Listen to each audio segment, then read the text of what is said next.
Umupfasoni Zhao Jinping asanzwe aserukira igihugu c'Ubushinwa hano iwacu mu Burundi, yakiriwe na nyen'icubahiro umukuru w'igihugu cacu ciza c'Uburundi hariya ku Kirimba i Gitega. Uwo mupfasoni rero yaraje aje kumusezera kumuha akagaruka ku bijanye n'amabanga yari asanzwe ajejwe hano mu gihugu c'Uburundi kuko agiye kurangira.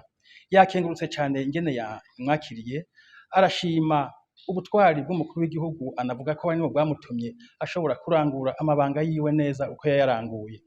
Yashimye kandi ubutwari n'ubukerebutsi no gukunda ibihugu kw'abakuru b'ibihugu vyacu uko ari bibiri, ic'Ubushinwa n'ic'Uburundi.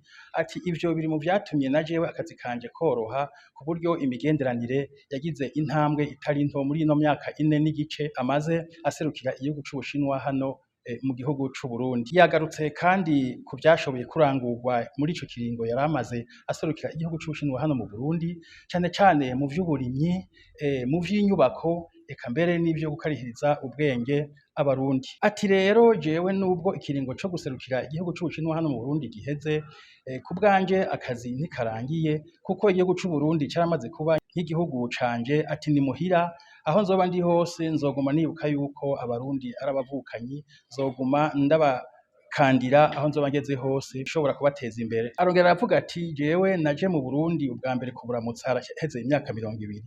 Nicabona ciza gishobora kuvuga neza, gishobora kwerekana neza aho imigenderanire y'Ubushinwa n'Uburundi vyari naho bigeze ubu, ariko na cane cane ndicabona ciza gishobora gutanga gishobora kurimbura neza iterambere ry'Uburundi kuva ico gihe nahashika no gushika uno munsi. Ati Uburundi bwateye intambwe ikomeye cane, intambwe inezereje mu iterambere. Ndicabona gishobora kubishingira intahe kurusha abatari bake.